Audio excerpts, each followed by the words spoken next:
weather touches me, the sun beats down and warms my skin, and heats my skin, and sometimes makes it too hot. The wind blows past, pushing me sideways, but mainly it's the wet that touches me, the damp. Everything's always damp. The leaves, the ground, myself, it soaks through.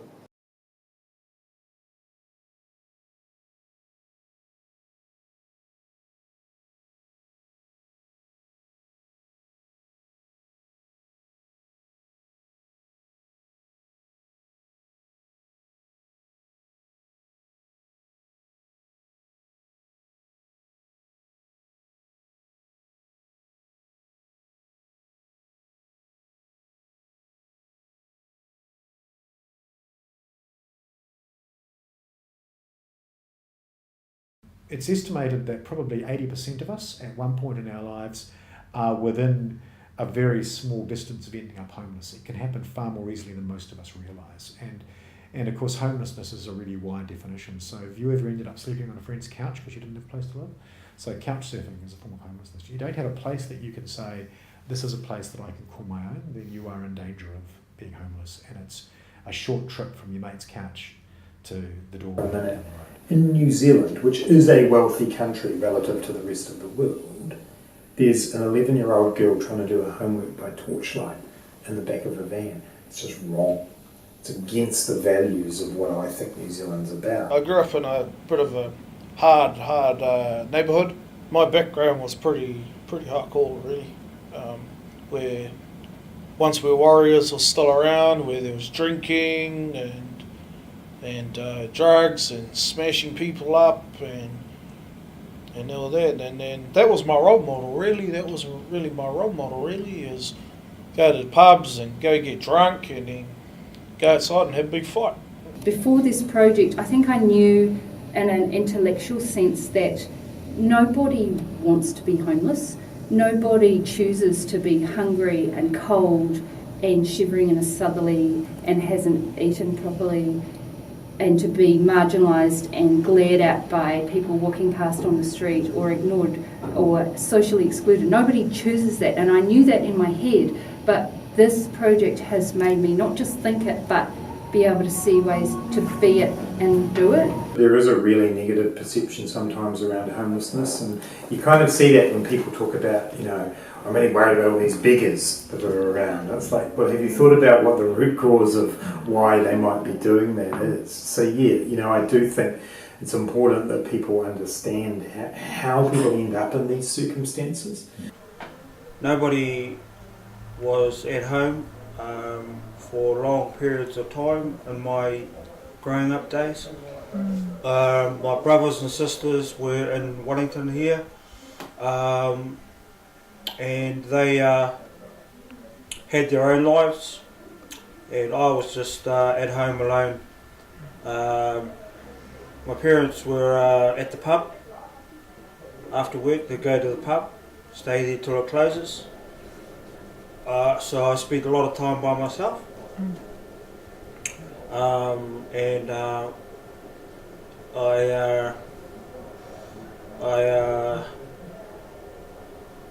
I just rebelled. I've had people say to me, well, they're happy, aren't they? Because, they could be somewhere else. And I think what that does is that narrative just being out there in society, I think makes people think that it isn't actually really something that we need to do anything about, because if you put it back on the people who are homeless, then it becomes their problem instead of society's problem. The first story of when I was homeless, I ran away from boarding school because I was getting picked on too much, and so I took a back route because I knew I'd be looked for. And when it got dark, I couldn't see a thing. Homelessness is, if you like, sort of an end result from a whole bunch of other issues, and so it's a bit like when someone has their leg cut off or amputated. That's not the reason they lost their leg. There's a whole lot of reasons that led up to it needing to be amputated. So there's a variety of issues. Obviously, we all know about the housing issues that we have in New Zealand in general. Wellington is getting up there in terms of problem areas. It's a bit debatable whether it's a crisis yet. We're certainly not as bad as Auckland, but we do have serious problems, and anyone who's tried to rent a flat in Wellington knows that it's getting harder and harder. What is a home without the love, without the music, the laughter? Where is my home? The Bible says, I will go and prepare for you in my Father's mansion, for there are many rooms.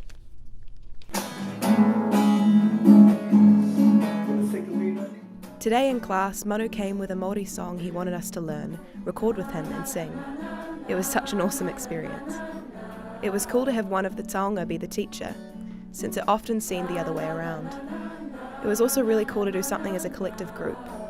Today, it didn't feel like us, the students, and them, the homeless. It actually felt like one whānau. Well, I was born onto the streets. When I say in my stories that I was made for the streets, it's because my mum had all my other siblings, and so when me and my twin were born, my mum was on the streets at the time. Yeah.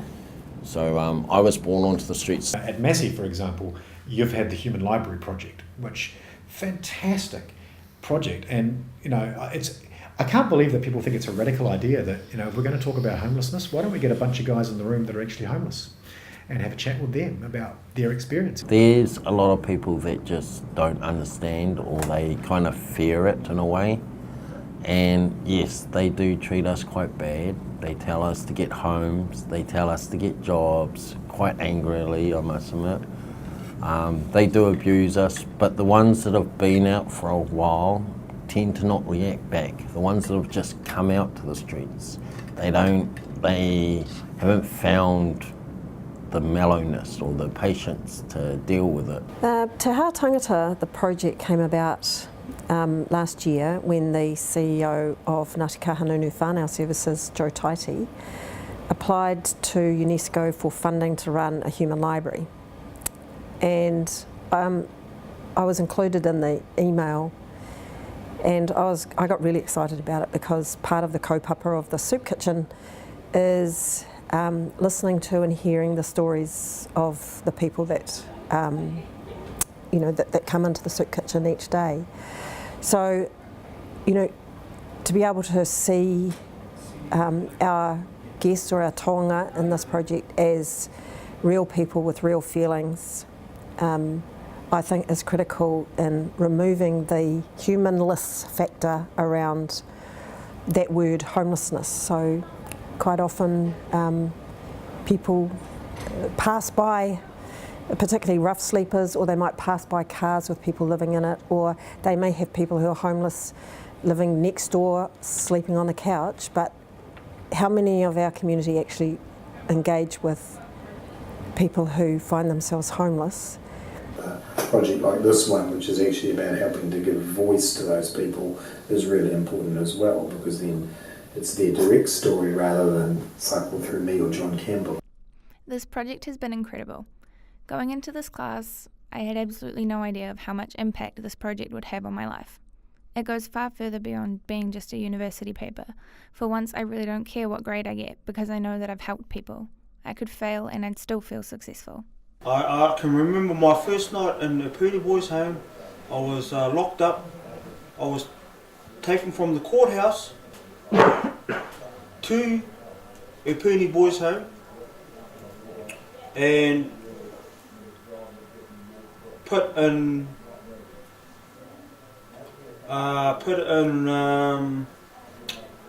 police car and driven to Puni Boys' home and put in a high security unit.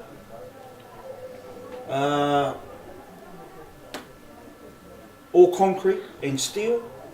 It was very, very bad. And left alone to sleep in these concrete cells for a week before somebody saw me. And that was my first night in the Puni Boys' home, and it was hell. How long did you stay there? I stayed in the Puri Boys Home for 9 months, and what is your worst experience there? My worst experience was missing my family. I was very homesick for my parents, and I was like a lost lamb, and I became had no friends. I didn't want any friends. I didn't want to eat my food. I became very a loner. First, we probably had fairly self-contained ideas about how they might help, but then we had this idea to actually get all of the taonga, who are the people who are currently living with housing deprivation, who the soup kitchen had recruited to tell these stories, to come to Massey every week and meet all of the students face to face and work together and just create a different environment so that it wasn't pure documentary, stick a microphone in your face and hope for the best, but it was actually a partnership with shared decision making and shared exploration of the possibilities of the project together between the students and the taonga. So I think that made it way more complicated, but it's actually made it way better. I think we've just been able to get stories that are heartfelt and authentic and to help people feel safe to tell their story by taking it to that next level of everybody working together every week. And when we went into the room to eat with everyone, I remember at first feeling like it was a little quiet in the room and people weren't sure where to begin just because this was our first time interacting with this new group. And then once people sat down on the tables with their food and started talking and sharing stories, I think everyone realized it's no different than talking to your friends. It's no different than talking to your teachers. Everybody's human in that room, and it's really cool just getting to know people on that level where maybe when you see them in the real world, you don't necessarily get to know them on that level in terms of what we're doing in this class. Okay, so everyone does think that. Everyone, all the public, thinks that we're just big junkies and druggies and stuff like that. That's not the case. Most of us, there's a few percentage that do it like that and they don't really give a shit. But most of us out there, the drugs and the alcohol and all the things that you don't want us to go spend money on, it's not really there for just for the sake of it. Sometimes it's their poison. It's their way through their hardship for the streets. For me, drugs keeps me calm. Alcohol makes me violent. So I don't drink. Right. If people can't swim, they stay out of the water. For me, I don't drink because it makes me violent. For some people, they can't smoke drugs because it affects them differently. But to explain more, it's sort of hard to explain. For me personally, the money that I get from the public doesn't originally go on drugs. I'm actually not thinking about drugs at the time. I'm actually thinking about food, blankets, stuff to keep me warm. So we started off by defining what partnership is and setting out the values for partnership and exploring ideas around listening and responsibility. We had a team that devoted a lot of time to thinking about the ethics of the project and risks to people and protections and permissions and allowing the taonga to frame things how they were comfortable with. So I think that work's been really important as setting the ground for then storytelling to come on top. Mummy, Daddy, look at this guy, what's he up to? And then you hear their father or their mother's voice goes, oh, don't look at him, he's pathetic. No, I just tried to go in with an open mind. Think that everything was going to work out, or hope it was anyway. Mm-hmm. Yeah, and that we were going to do our bit, they were going to do their bit. And yeah, and it did work out that way. Okay, well, a day in the life of Papa Smurf is slightly different to you guys. One, you guys sleep at night and wake up in the morning and do your stuff. Yep, that's cool. However, at night for us it's quite cold, especially in the winter time, and it's really hard to sleep. So we usually sleep during the day when it's nice and warm and fairly hot. Even in cold weather like this, it's still fairly warm. So at night, it becomes my day. There have been changes in some of our taonga, and I suppose in their thinking, just because some of them were quite apprehensive about coming along. I feel that there's just been a rehumanising of people living with homelessness. So I don't even use the language anymore of a homeless person. It's people first. People living with homelessness, which is a condition that all of the systems that we have in our society have put onto them. So whether it's colonisation and the legacy from that, or patriarchy and the pressures that that's put on people, both men and women, or the market system, which we know is not working globally in an equitable way, it's just brought it home to me. These are people who didn't choose this, and it's not their fault, and even just squatting down and finding out what their name is can make a difference and can be helpful. Although I've got a Housing New Zealand place now, my neighbours are intent, even through police, to have me removed. And so I'm looking to be on the street within a few months. Lots of drugs, lots of alcohol, lots of, all the good ingredients for homelessness now. Okay, my appearance is terrible. That would be through lack of caring or personal grooming, stuff like that.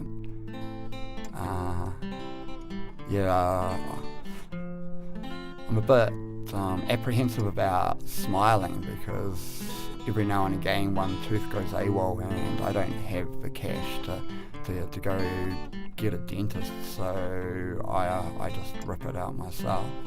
I really hope that this project has some impact on decision makers. So, I mean, one of the things I've learned through the project is that every person who is homeless, and there are so many levels of homelessness, it's not just rough sleeping, it's anybody who's in insecure or overcrowded housing, or who in fact doesn't have culturally appropriate housing. That's actually part of the United Nations definition of adequate housing, is that it be culturally appropriate. So anyone who our society in New Zealand has not provided that for, New Zealand is actually breaching the Universal Declaration of Human Rights in not providing that. So it's almost a national shame. It's something that we as a country have got to figure out. We're a signatory to that Declaration of Human Rights, and it's in our face every day. We are not living up to that signature. We're not complying with something we've agreed to do. So I really hope that by humanising this, more people can get out of their head and start seeing this as an urgent human issue that needs to be dealt with. After the koha, I spoke to my flatmate who came along to hear some stories. She had tears in her eyes as she explained what she had experienced. Her words, "I just want to tell them they're loved and cared about." Those moments where they feel lonely and like no one cares, we all know what that feels like. We all have moments like that, but for them it's so constant, and I want them to know they're loved. Yeah, well, I think what's really important for people to be able to get their lives back in order, to be able to get work, which I think people really want. I mean, I haven't yet met anyone who doesn't want to be doing something fulfilling. To get all of that to happen, we've got to get the agencies of government working better. For us, the streets is our home.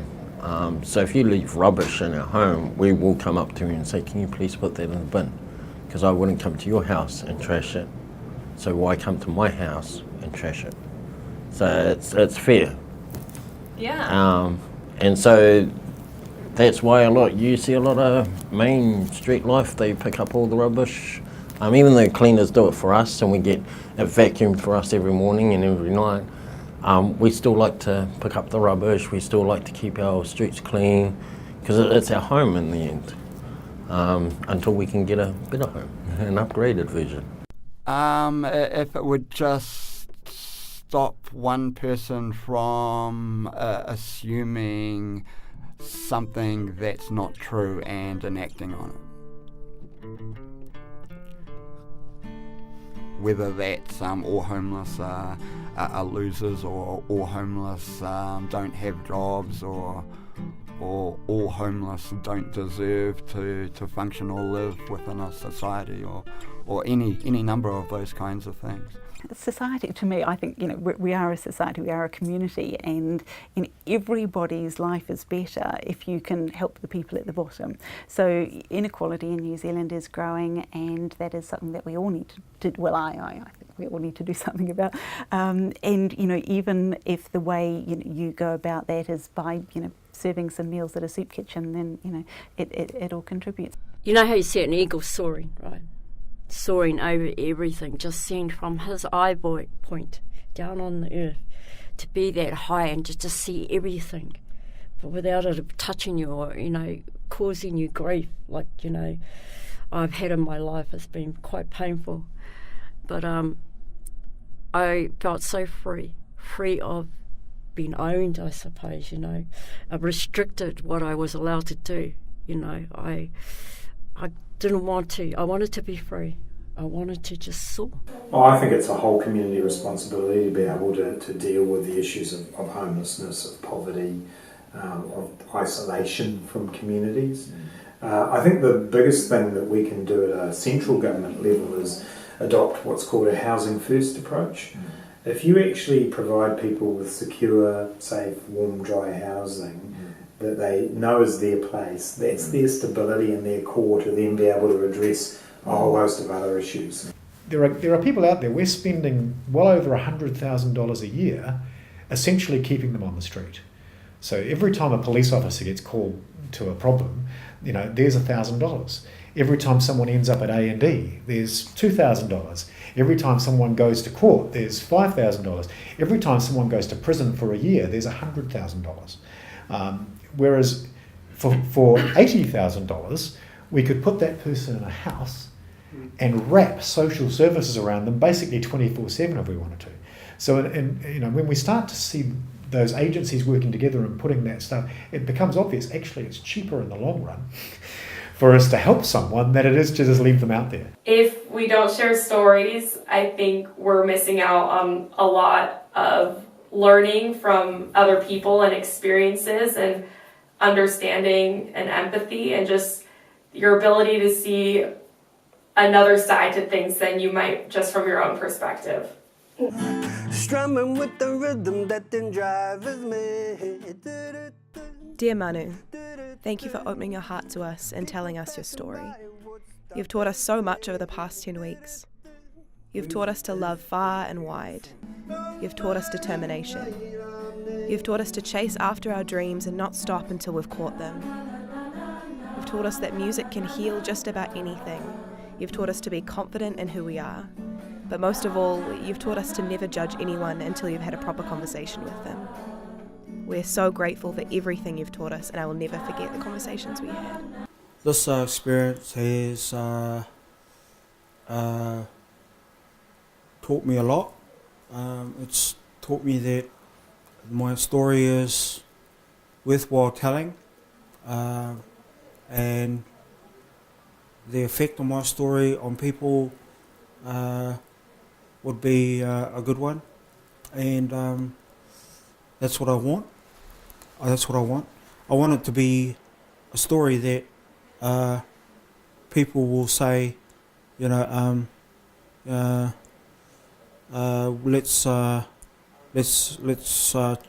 do this, and listen to his story and sort of be, inspired. Because some people in my situation, they die. They don't come out of it. Institutionalisation is a real thing, and some people can't get over it. And I'm just one of the lucky ones that has been able to overcome it and try out a new life. And I think that's the message I'd like to send out to the world through Te Hā Tangata. You know,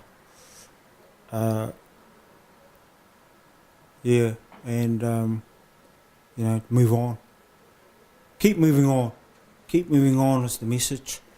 It's helped me to connect with my brothers here, and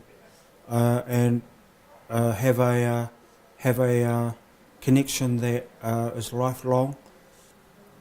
I'll look back and say, I wonder what those guys are up to now, you know. And I'll be somewhere, and they'll be somewhere, and you know, it's like the universe. You know,